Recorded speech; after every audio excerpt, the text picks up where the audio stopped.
Bismillahirrahmanirrahim. Sampurasun Rahayu. Selamat wihagya.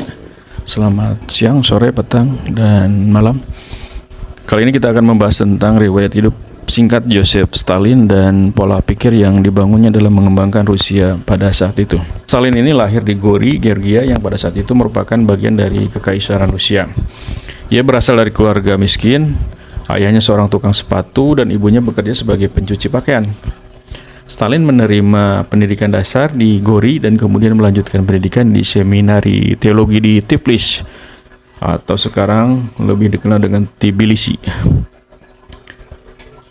daerah Georgia, dengan harapan menjadi pendeta. Namun ia segera tertarik pada politik revolusioner dan meninggalkan seminari untuk bergabung dengan gerakan Marxis. Si Stalin ini bergabung dengan partai Buruh Sosdem, Sosial Demokrat Rusia, dan memilih paksi Bolshevik yang dipimpin oleh Vladimir Lenin. Selama revolusi Rusia 1917, Stalin berperan aktif dalam pengembangan pengambil alihan kekuasaan oleh Bolshevik dan kemudian menjabat sebagai anggota Komite Sentral Partai. Setelah kematian Lenin pada tahun 1924, Stalin berhasil mengkonsolidasikan kekuasaan dan menyingkirkan saingan-saingan politiknya termasuk Leon Trotsky pada akhir tahun 1920-an. Jadi si Stalin ini menjadi pemimpin de facto di Uni Soviet pada saat itu.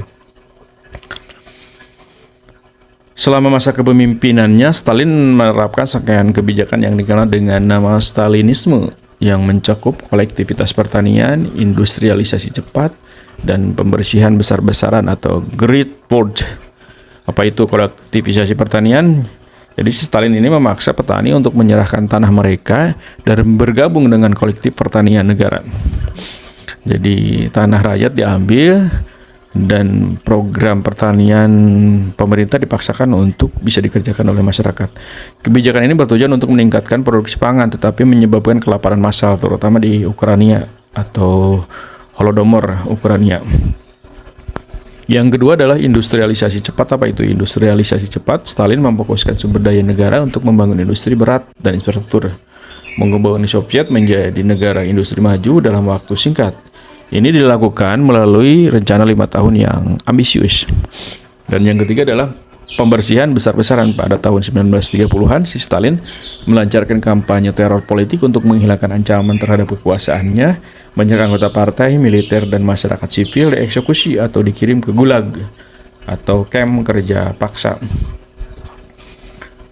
Dan Stalin juga dikenal sebagai pemimpin yang brutal dan otoriter dengan beberapa karakteristik pola pikir. Dari mulai totalitarianisme, jadi si Stalin ini menerapkan kontrol total terhadap negara dan masyarakat. Ia mengawasi segala aspek kehidupan rakyat Uni Soviet pada saat itu, dari bidang ekonomi, budaya, dan lain-lain melalui alat-alat negara yang represif seperti polisi rahasia. Terus si Stalin ini juga menerapkan pola paranoia dan ketidakpercayaan.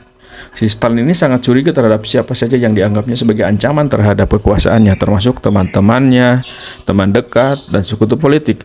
Hal ini menyebabkan pembersihan politik besar-besaran pada saat itu. Dan Stalin juga menerapkan ideologi komunis yang kaku. Meskipun ada beberapa fleksibilitas dalam pelaksanaan, Stalin ini adalah seorang Marxis-Leninis yang teguh. Ia percaya bahwa tujuan komunis membenarkan sarana apapun termasuk kekerasan dan teror. Juga si Stalin ini menerapkan pola pemulihan pribadi atau cult personality. Si Stalin ini membangun kultus kepribadian di sekeliling dirinya, menggambarkan dirinya sebagai penerus sahnya si Lenin dan pahlawan revolusi. Media dan propaganda negara digunakan untuk memuliakan Stalin dan mempromosikan kesetiaan kepadanya. Dari si Stalin ini kita mewarisi peninggalan berupa budaya yang kompleks dan kontroversial. Di satu sisi ia berhasil mengubah Uni Soviet menjadi kekuatan industri dan militer yang kuat. Di sisi lain, kepemimpinannya ditandai oleh teror, kelaparan, dan pelanggaran hak asasi manusia yang luas. Warisan Stalin terus mempengaruhi Rusia dan dunia hingga hari ini, menjadi subjek perdebatan tentang metode dan tujuan pemerintahannya. Demikian riwayat singkat biografi si Stalin dan pola pikirnya dalam membangun Uni Soviet pada saat itu. Terima kasih.